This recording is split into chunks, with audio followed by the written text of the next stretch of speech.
Shalom, selamat siang Bro NC sekalian. Apa kabar hari ini?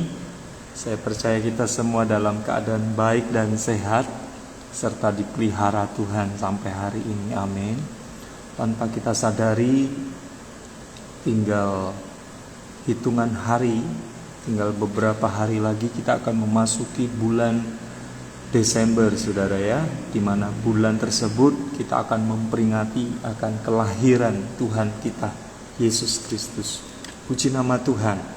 Kembali lagi kita di dalam program From Heart Tuhan siang hari ini, ya, dengan narasumber yang kita datangkan dari jauh, saudara, dari tempat tinggal saya, ya, dari daerah saya itu dari Kepulauan Bangka Belitung, ya. Sebentar saya akan undang beliau. Ya, selamat bergabung Bapak Iwan Cahya 90.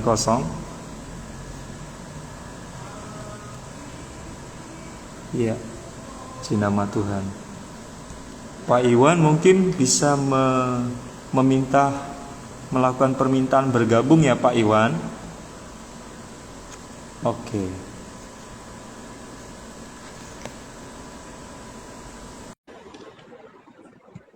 Ya. Ya, selamat datang, selamat bergabung Bro NC sekalian yang dikasihi Tuhan.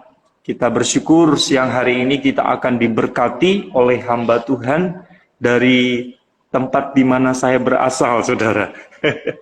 Beliau ini adalah salah satu rekan saya di Pasca Sarjana, saudara ya. Bapak Guru Injil Iwan ya.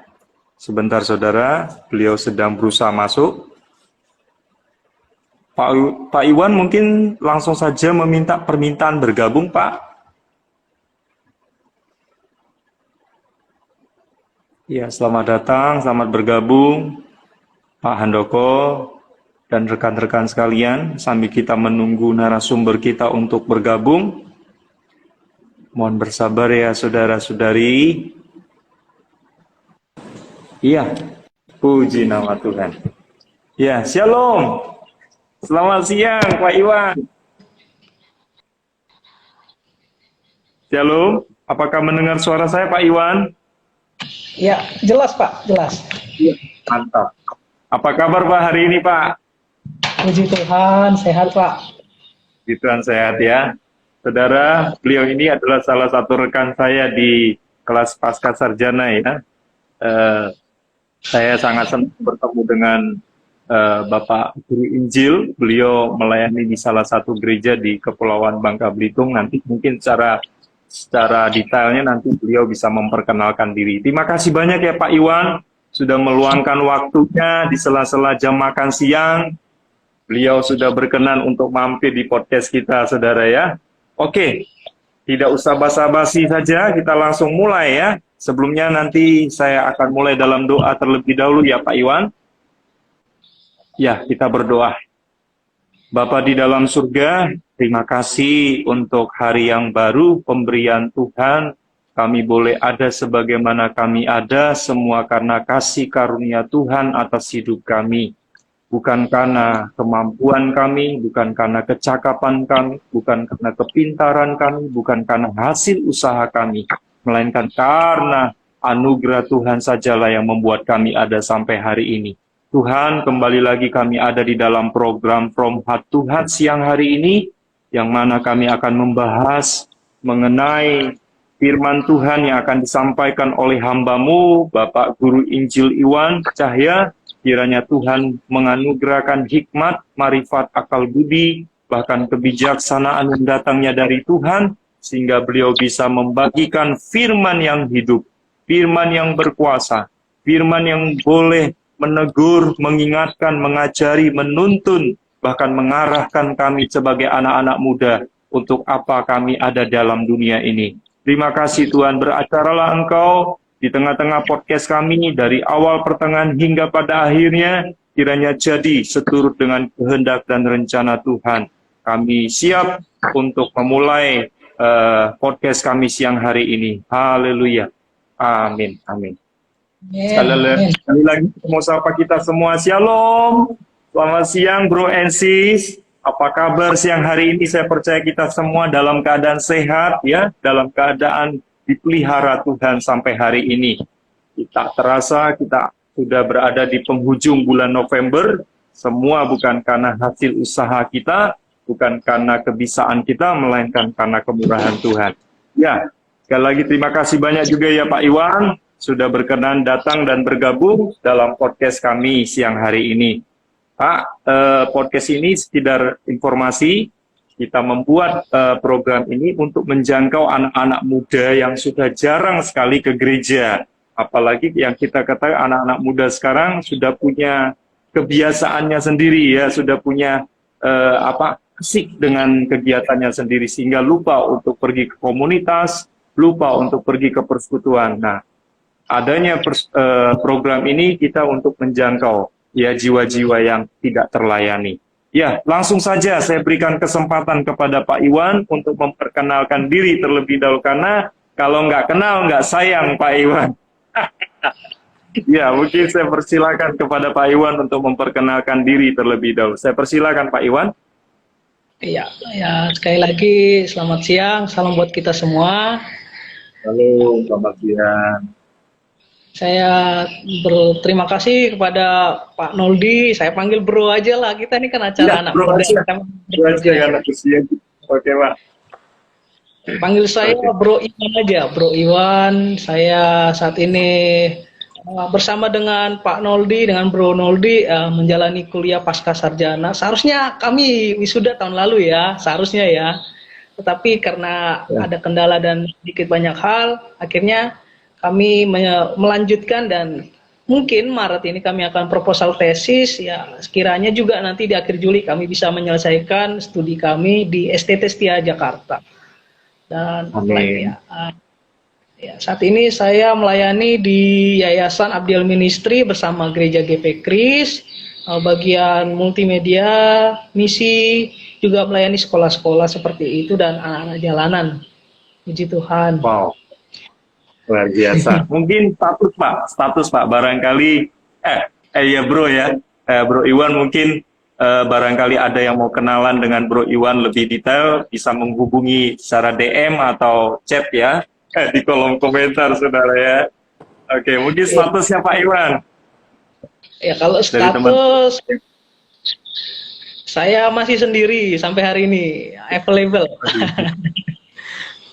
Siap. Ya. Saya bersyukur sekali kita semua bisa bertemu walaupun secara jarak dan waktu kita berbeda ya. Mungkin ada yang saudara-saudara kita ada di waktu Indonesia Timur, ada di waktu Indonesia Barat ya. Waktu Indonesia Barat pasti sama.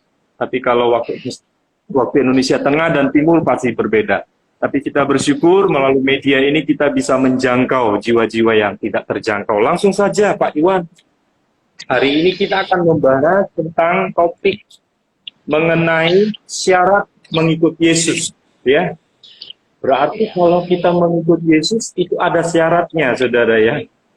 Enggak kucuk-kucuk ketika kita datang ke dalam dunia, ya memang anugerah itu cuma-cuma. Anugerah itu diberikan secara cuma-cuma buat kita yang menerima atau meresponi.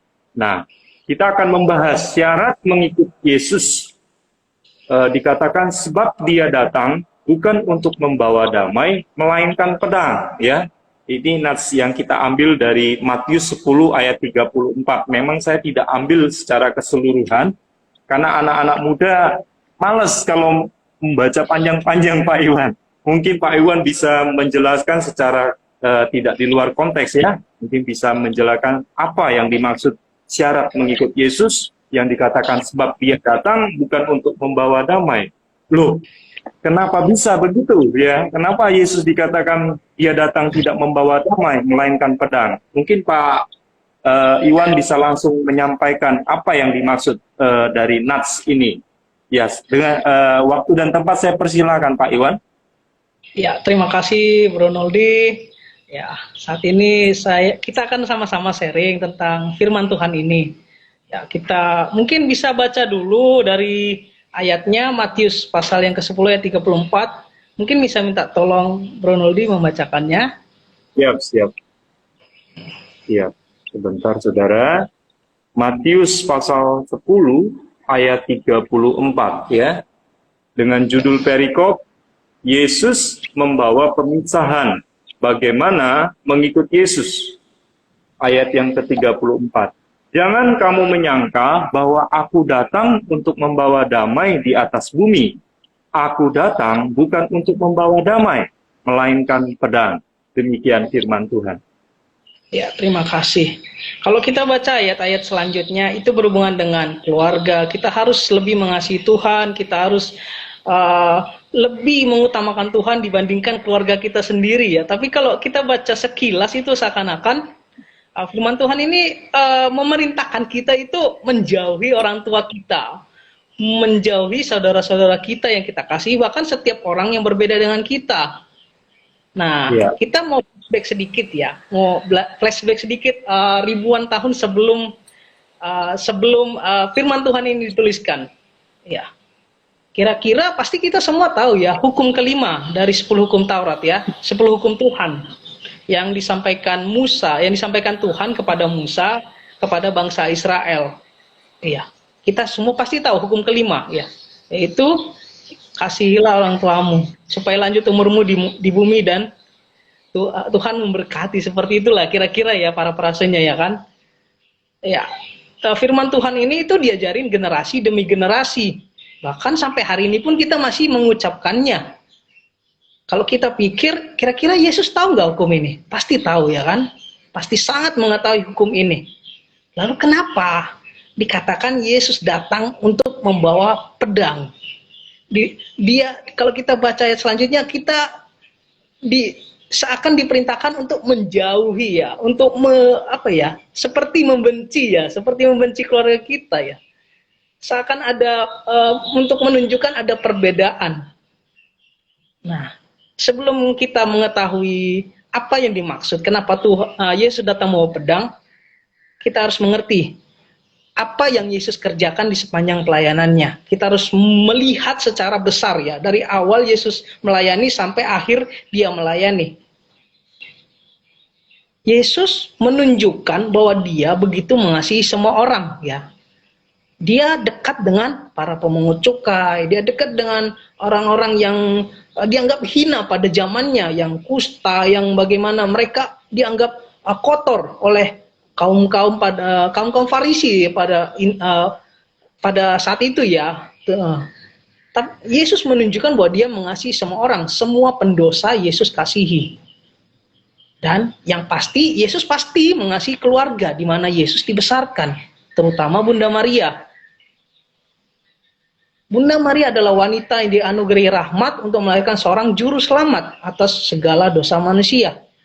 Bahkan ketika di akhir pelayanan Yesus, ketika dia disalibkan di atas kayu salib, kira-kira ada 10 perkataan yang dia sampaikan. Pada saat itu ada Rasul Yohanes dan Bunda Maria. Dia memberi amanat kepada Rasul Yohanes. Dia menyerahkan Bunda Maria kepada Rasul Yohanes untuk dianggap sebagai ibunya. Berarti Yesus mengasihi semua orang, termasuk bundanya ya. Semua keluarganya dia kasihi. Lalu, kenapa ketika kita baca ayat-ayat dalam perikop ini, seperti ada yang salah ya? Apa yang terjadi? Apa yang Yesus maksudkan? Yesus datang membawa pedang. Ya, saya mau menjelaskan bahwa kita semua tahu bahwa semua manusia itu sudah jatuh di dalam dosa.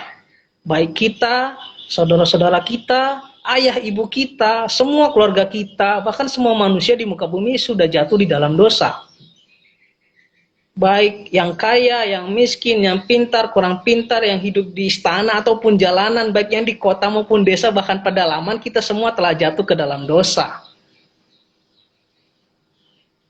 Sesudah kita mengerti apa yang Yesus kerjakan, kita melihat dia disalibkan.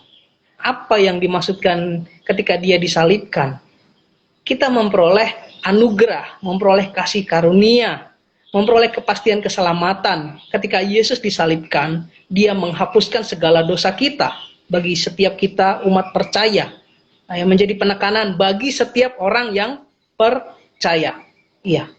Yesus menyediakan jalan penebusan, pengampunan dosa bagi setiap orang yang percaya. Namun masalahnya, orang-orang di sekitar kita, mungkin saja ayah kita, mungkin saja ibu kita, mungkin saja saudara-saudara kita, belum seperti kita yang sudah percaya. Ada tembok besar antara kita dengan orang-orang di sekitar kita. Ada kontras ya, antara yang gelap dan yang terang. Ada perbedaan yang jelas. Inilah pedang yang dimaksudkan Yesus. Ada pemisahan. Bukan pedang untuk berperang ya. Pastinya ya kan bro? Iya. Iya. Ada semacam jurang yang dalam antara kita dengan orang-orang yang mungkin itu di dalam keluarga kita sendiri itu berbeda dengan apa yang sudah kita yakini. Iya. Saya yakin dan pasti bahwa Bapak Ibu, teman-teman, semua saudara-saudari sudah percaya, sudah mengenal, sudah mengetahui apa yang Yesus kerjakan di dalam hidup kita. Kita pasti semua sudah mengetahui. Yesus disalibkan bagi segala dosa-dosa kita. Yesus datang ke dalam dunia, dia menyelamatkan. Tetapi tidak ada orang-orang yang tidak percaya. Itulah pedang yang dimaksudkan oleh ayat ini. Membuat perbedaan yang kontras.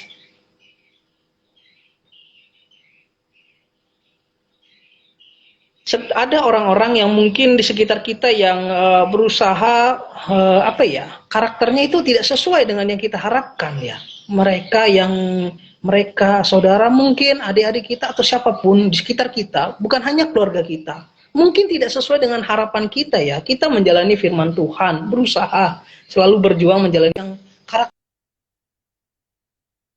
karakternya tidak sesuai dengan yang kita harapkan. Mereka tidak berada di dalam firman Tuhan. Mungkin saja ketika kita berusaha menunjukkan bahwa kita ini adalah anak Tuhan, mungkin mereka akan membuli kita atau mungkin mencemooh kita. Kita dianggap mungkin kita berusaha hidup saleh, tapi mereka menganggap kita sok suci atau mungkin seperti itu. Karena mereka tahu dulu kita pun sama seperti mereka. Ya karena keluarga adalah orang terdekat kita. Mungkin mereka tahu kekurangan kita, kelemahan kita. Tapi ketika kita mengenal Yesus, kita menunjukkan bahwa kita berbeda. Tapi mereka belum tentu mau percaya akan hal itu. Mereka bisa saja mencemooh kita. Bisa saja mereka berusaha supaya kita itu ditunjukkan bahwa kita ini pura-pura baik gitu mungkin. Bisa saja. Mungkin saja kita bisa mereka ingin melihat kita bahwa kita ini pura-pura sudah bertobat. Mereka mungkin saja menganggap kita ini munafik. Iya. Orang-orang di sekitar kita bisa menganggap kita munafik karena mereka tahu kekurangan kita, kelemahan kita. Sedangkan hanya Tuhan dan kita yang tahu bahwa kita ini sudah diselamatkan. Bisa saja ya seperti itu. Inilah pedang yang harus kita terima. Inilah salib yang harus kita terima. Mungkin saja ketika mereka membuat kita marah, mereka membuat kita membuat suatu kejadian, situasi yang membuat kita ingin marah, ingin melawan mereka. Ya, ketika kita mengikuti mereka, kita kembali jatuh dalam dosa. Dan dalam hal ini mereka dibenarkan karena kita sudah kembali jatuh dalam dosa. Ya kan?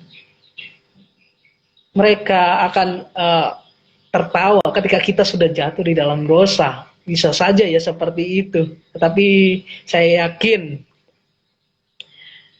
keluarga kita, teman-teman kita ada bersama kita ya, satu jalan ya. Tapi mungkin ada ya yang tidak satu jalan dengan kita. Ada tembok yang besar, ada pembeda, ada pemisahan antara kita dengan mereka. Lalu apa yang harus kita lakukan? Apa yang harus kita kerjakan? Ketika kita tahu ada perbedaan antara saya dan mereka, antara saya mungkin dengan adik saya, antara saya mungkin dengan saudara-saudara saya, apa yang harus kita kerjakan?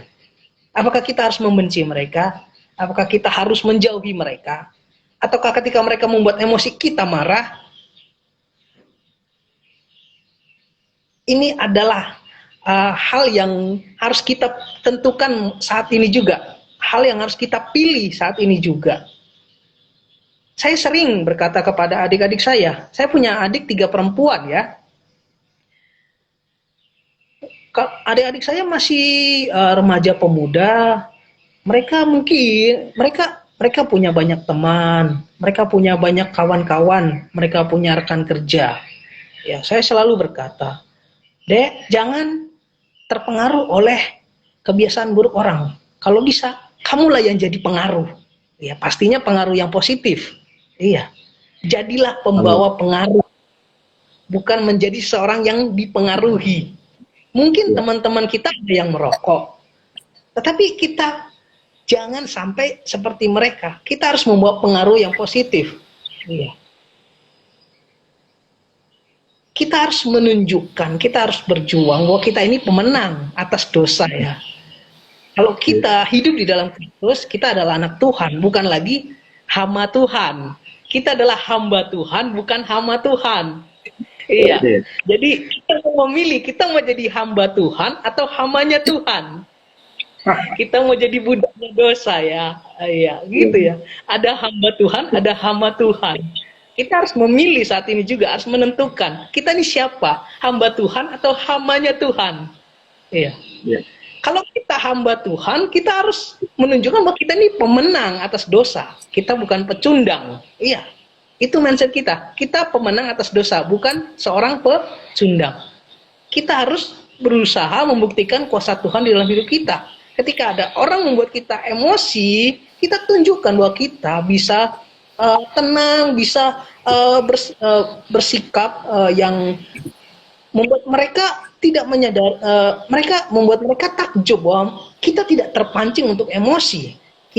Kita menunjukkan bahwa kita ini sabar, ya. Memang nggak mudah ya, nggak mudah mengikut Yesus. Ya, pengennya ya, nggak mudah mengikut Yesus.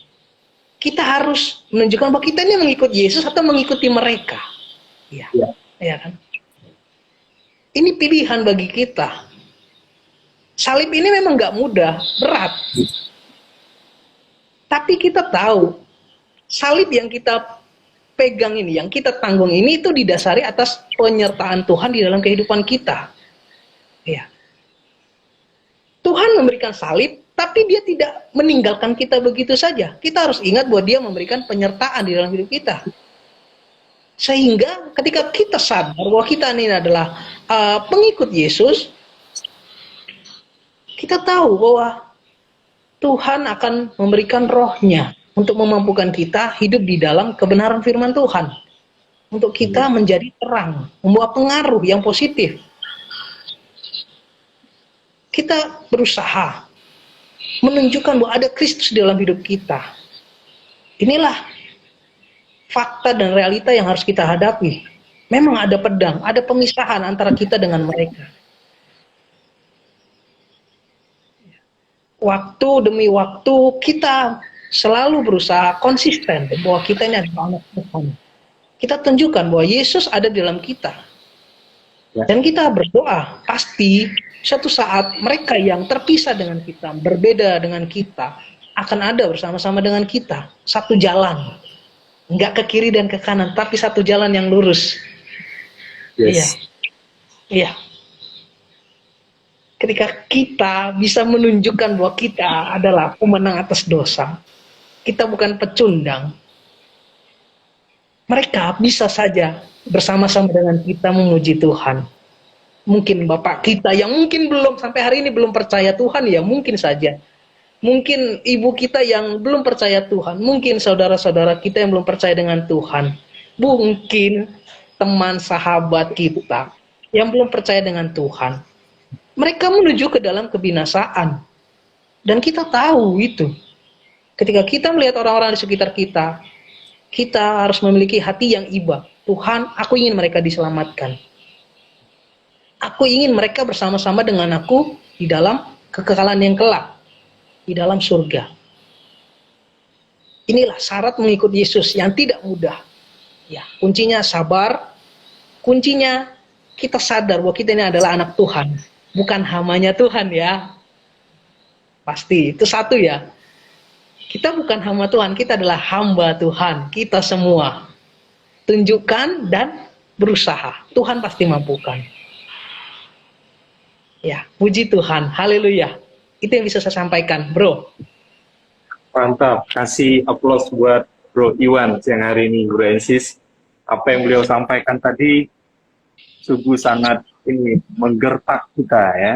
Bagaimana anak-anak muda sekarang itu sudah sangat tidak bisa membedakan mana yang menjadi sebuah prioritas, mana yang tidak ya. Sangat sulit sekali anak-anak muda bisa membedakan mana yang utama, mana yang menjadi kebutuhan, dan mana yang menjadi keinginan, saudara ya. Jika kita dalam mengiring Tuhan, memang seperti yang saya katakan sebelum-sebelumnya, anugerah yang kita peroleh dari Kristus Yesus, itu bukan anugerah murahan, saudara ya. Anugerah yang sangat mahal harganya. Bahkan darahnya tertumpah atas kita. Ya, darahnya dia mau tumpahkan buat saya dan saudara. Agar apa? Agar ada korban pendamaian antara kita dengan Bapa. Ya, saudara, kalau saya bisa ngutip dari Roma 3 ayat 25, mungkin Bro Iwan bisa minta tolong membacakannya, bisa Bro? Sabar sebentar ya. Ya, Roma 3 ayat 25. 3 ayat 25.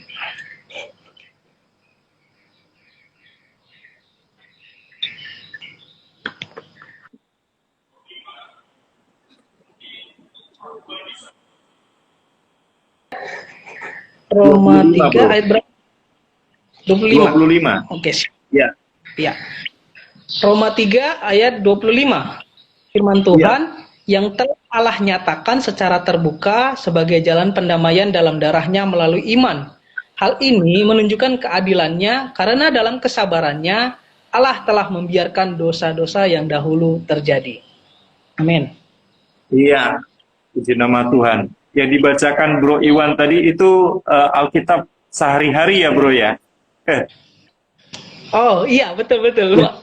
Betul-betul. Baca dalam terjemahan LAI seperti ini. Mungkin lebih enak terjemahan sehari-hari ya saudara ya. Kalau mau lebih paham itu dikatakan seperti ini ayat 25. Kristus Yesus telah ditentukan Allah menjadi jalan pendamaian karena iman ya.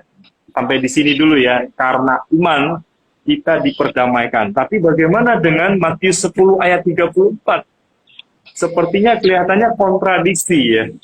Kalau konteks yang saya kutip ini di dalam Roma 3 ayat 25 ini masih ada kaitannya mengenai semua manusia adalah orang berdosa konteksnya. Nah, kenapa saya bisa mengutip ayat ini? Karena tadi ada kaitannya tentang anugerah ya, tentang keselamatan. Karena itu setiap kita diselamatkan karena iman ya, bukan karena perbuatan baik kita ya saudara ya. Bukan karena hasil usaha kita, tapi karena semata-mata inisiatif Allah sendiri mau menyelamatkan kita, yang mau menebus kita dari segala dosa-dosa dan kejahatan. Nah karena itu, bahkan selanjutnya dikatakan dalam darahnya, hal ini dibuatnya untuk menunjukkan keadilannya, karena ia telah membiarkan dosa-dosa yang telah terjadi dahulu pada masa kesabarannya. Nah, saudara yang dikasih Tuhan, Bro Ensis dimanapun berada, tadi oleh Bro Iwan itu sudah sangat komplit bagaimana beliau mengatakan tidak hambanya Tuhan, bukan hambanya Tuhan. Harusnya kita sudah mengetahui bahwa Allah yang kita sembah adalah Allah yang maha kasih. Allah yang kita sembah adalah Allah yang maha adil, ya. Karena itu setiap kelakuan kita, perbuatan-perbuatan jahat kita tetap ada konsekuensinya, saudara ya. Nggak mungkin ketika kita melakukan hal yang jahat, ya tidak ada konsekuensinya, pasti ada konsekuensinya. Nah, kembali ke topik kita, syarat mengikut Yesus. Ada 3 hal kalau saudara dan saudari sekalian memperhatikan di awal-awal sebelum-sebelumnya kita membahas. Ketika mengikut Yesus memang tidak mudah dan sangat berat, mahal harganya saudara ya. Harus sangkal diri ya. Menyangkal diri sakit sekali saudara. Contoh kalau saudara-saudari punya hobi makan yang enak-enak, tiba-tiba ketika kolesterol itu datang ya, gula manis itu datang, kemudian ada penyakit darah tinggi datang, pasti akan ada suatu gejolak dalam hati ya, dalam jiwa kita. Padahal kita pengen sekali, itu makanan kesukaan kita, tetapi kita kendalikan. Ya, mematikan kedagingan itu tidak gampang, seperti yang disampaikan oleh Bro Iwan tadi. Harus ada pengorbanan ya, harus ada tekad untuk kita bisa memutuskan ya. Nah, karena itu untuk mengikut Yesus seperti itu, saudara. Harus ada tekad yang kuat. Ya, harus ada sebuah yang keluar dari hati, dan hati yang tulus ya untuk mengikut Tuhan. Apa tadi? Sangkal diri, pikul salib, saudara. Pikul salib bukan hanya untuk hari Minggu saja, tetapi setiap hari kita diajarkan untuk memikul salib ya. Baik dalam keluarga, dalam studi, ya dalam pelayanan pun Tuhan ingatkan bahwa ada pemisahan. Pemisahan yang dimaksud tadi sudah sangat jelas disampaikan oleh Bro Iwan, bahwa kita harus memprioritaskan Tuhan. Bukan kalau kita yang udah berkeluarga lalu istri anak kita telantarkan. Enggak, bukan begitu maksudnya ya saudara. Yang dimaksud membawa sebuah pedang itu artinya kita harus bisa membedakan ya. Kita harus membedakan mana yang untuk Tuhan, ya memang harus kita utamakan. Tetapi keluarga jangan sampai kita abaikan juga. Jadi kita perlu keseimbangan dalam pelayanan dan dalam keluarga ya. Jangan sampai ada ketimpangan, saudara ya. Ada banyak sekali saya temukan di lapangan, saudara. Di dalam dunia pelayanan dia sangat hebat sekali ya. Dalam pelayanan dia sangat dikenali oleh jemaatnya, tapi dalam keluarga anak-anaknya pun kenal pun enggak, saudara ya. Diajak main pun enggak, saudara ya. Waktu bermain itu papa mana? Oh, papa pelayanan, saudara. Waduh, ini sangat sedih ya. Harusnya ada keseimbangan ya dalam pelayanan. Nah, oke. Mungkin dari Bro Ensis yang sudah mampir siang hari ini, ada yang mau bertanya, mungkin saya persilakan untuk memberi pertanyaan di kolom komentar kepada Bro Iwan.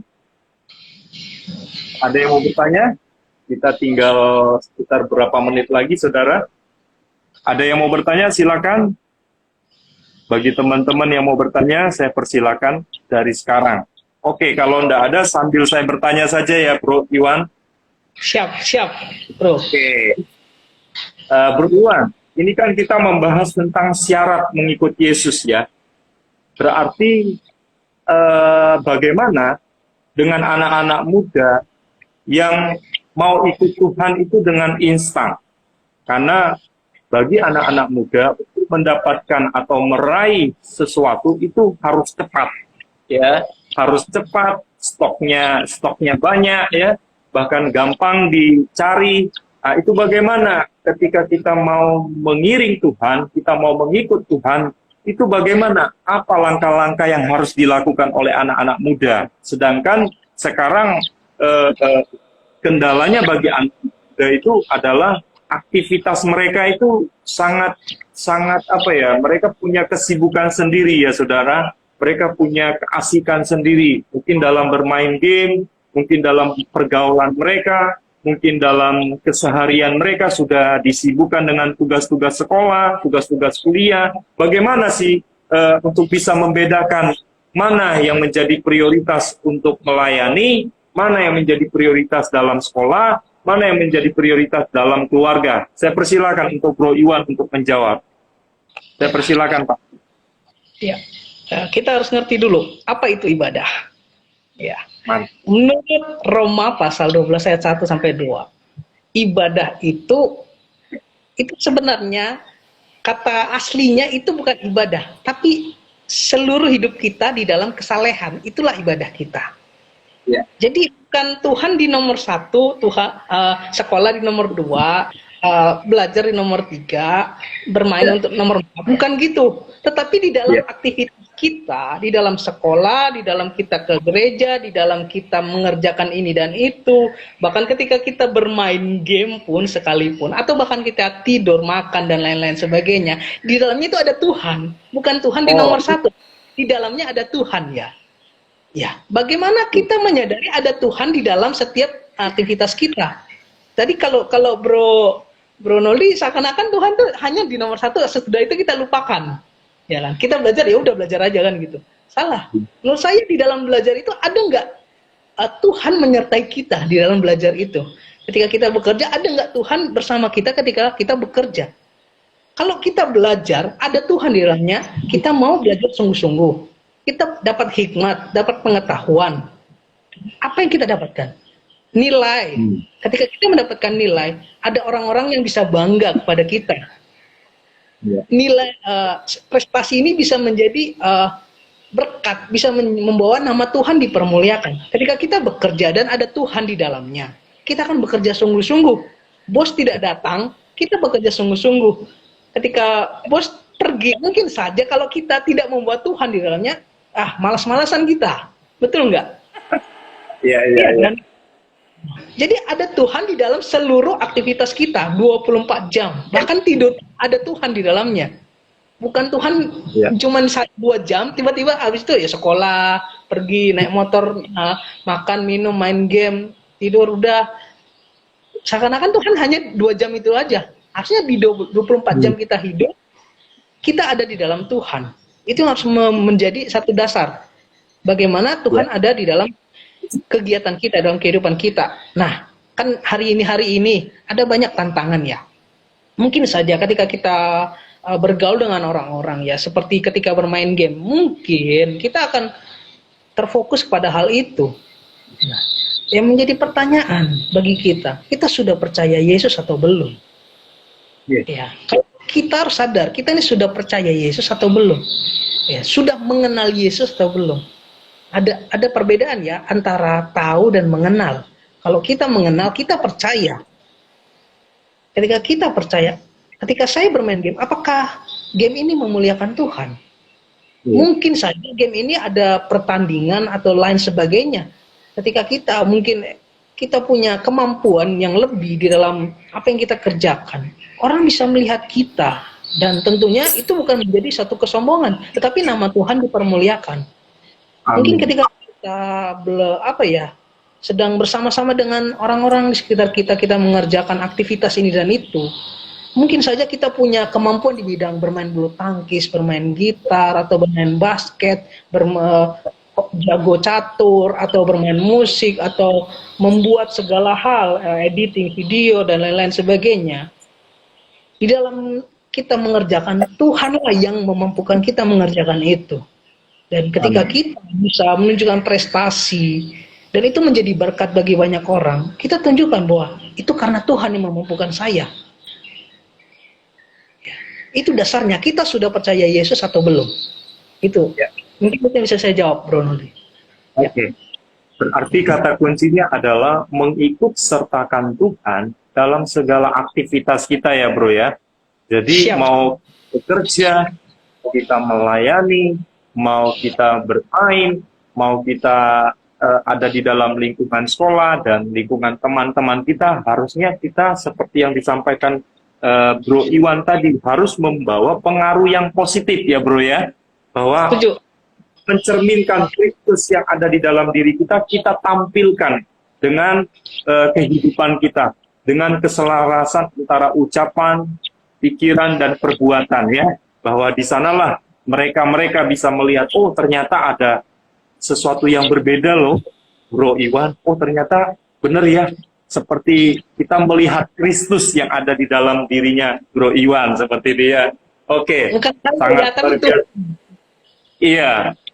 Iya, betul sekali. Bahwa kita ini adalah makhluk ciptaan yang paling sempurna, saudara. Karena itu, jangan pernah sia-siakan waktumu di masa muda untuk mengikut sertakan dia dalam segala aspek hidupmu. Ya, jangan sampai dalam polamu bermain, itu engkau mempermalukan Tuhan, bukan mempermuliakan Tuhan. Ya, jangan sampai ya, saudara.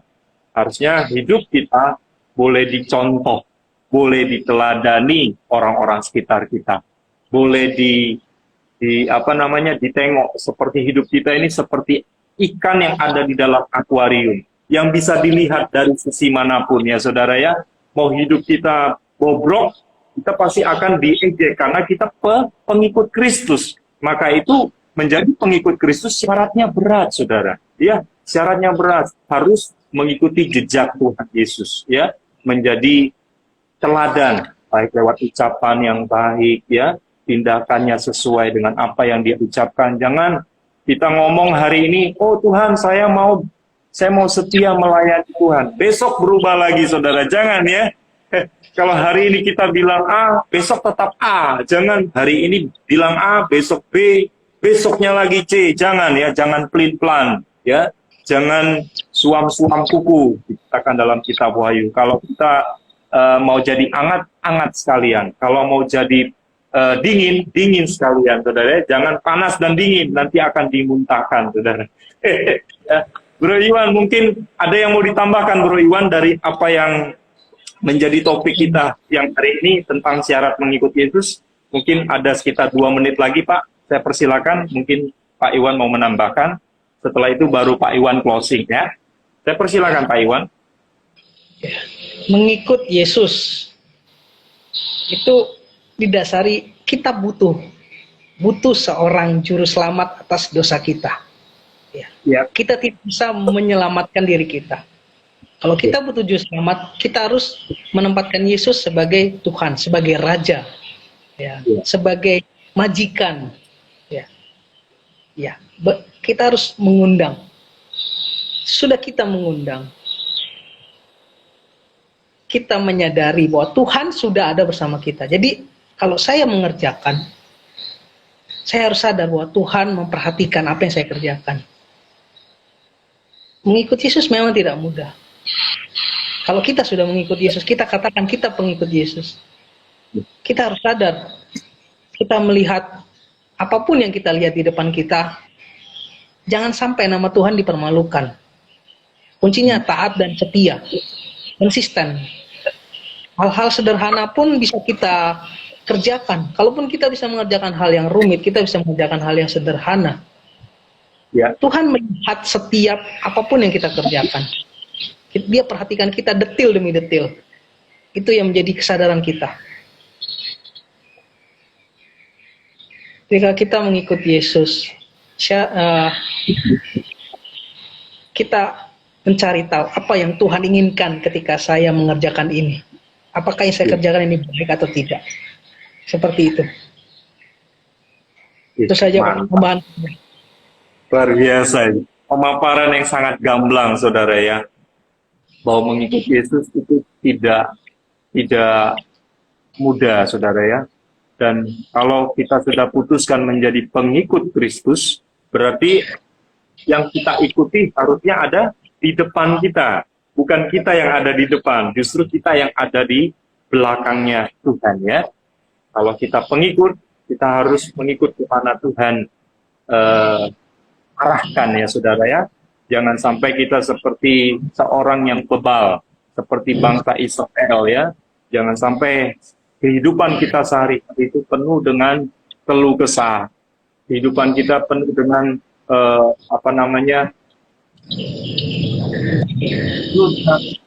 buah tindakan yang memberontak. Jangan, ya, saudara, ya.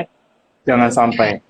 Terus harus kehidupan kita harus kita lakukan dalam keseharian kita, bahwa kita tampilkan ada Kristus Yesus dalam hidup kita dengan taat, ya, setia, konsisten, ya, seperti yang disampaikan Bro Iwan tadi. Nah, satu ayat lagi yang saya mau bagikan buat kita semua, saudara. Sebagai penutup, ya, saudara, karena Bro Iwan juga akan kembali beraktivitas. Iya, satu ayat saja, itu dari Lukas pasal 9 ayat 26. Saya akan bacakan buat kita sebagai closing. Nanti mungkin Bro Iwan yang akan memberikan closing buat kita, ya. Tapi saya bacakan terlebih dahulu ayat Injil Lukas pasal 9 ayat 26. Konteksnya ini hal mengikut Yesus juga, saudara.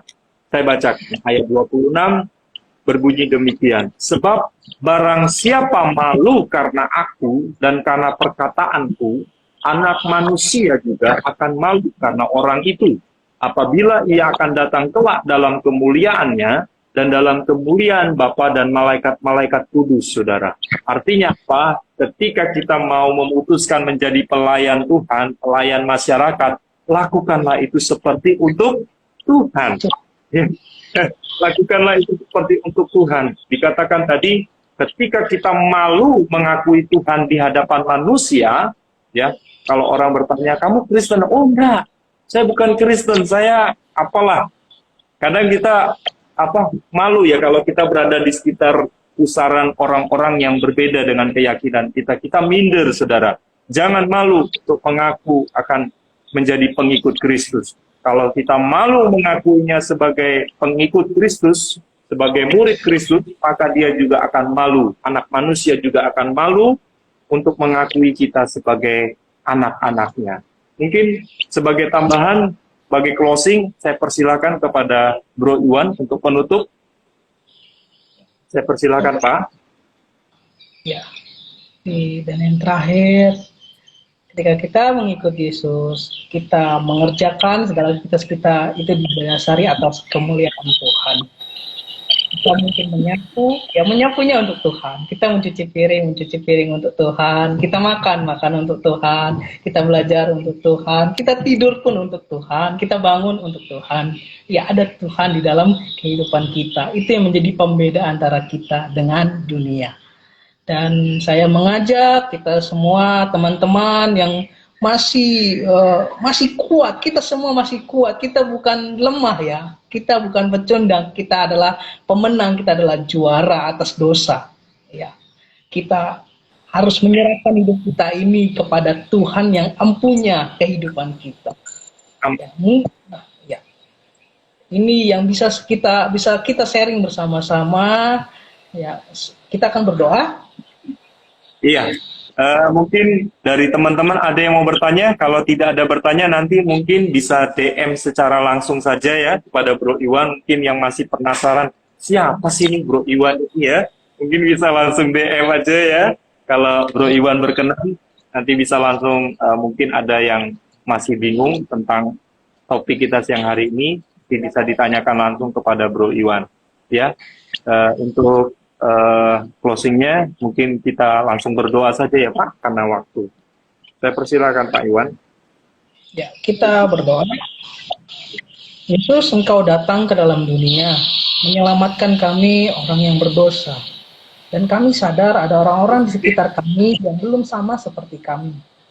Yeah. Ada pedang di antara kami, ada pemisahan di antara kami, ada perbedaan antara kami, antara kami dengan mereka yang belum percaya. Ada tembok besar yang menghalangi kami dengan mereka. Tuhan, buatlah kami menjadi pengikut-Mu yang sejati. Biarlah kami hidup dalam perkataan-Mu, biarlah kami hidup di dalam firman-Mu, supaya di dalam kehidupan kami, aktivitas kami, Tuhan nyata di dalam seluruh aktivitas kami.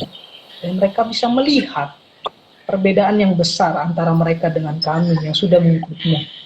Dan kami rindu ketika kami dulu seperti mereka. Mereka pun bisa sama seperti kami saat ini.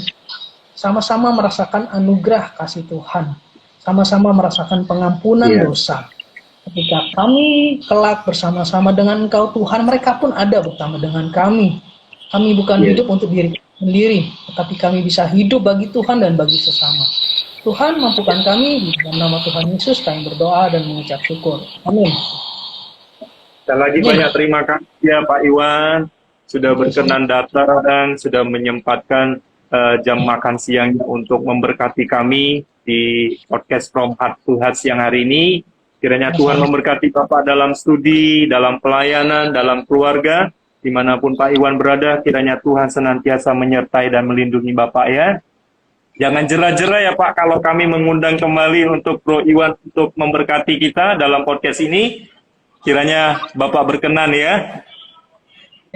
Iya. Sekali lagi banyak terima kasih ya Tuan, Bro and Sis yang sudah mampir dalam podcast siang hari ini. Dimanapun Bro and Sis, selamat makan siang, selamat kembali menunaikan aktivitasnya. Tuhan Yesus memberkati. Shalom Pak Iwan. Makasih banyak ya Pak. Terima kasih. Ya, terima kasih.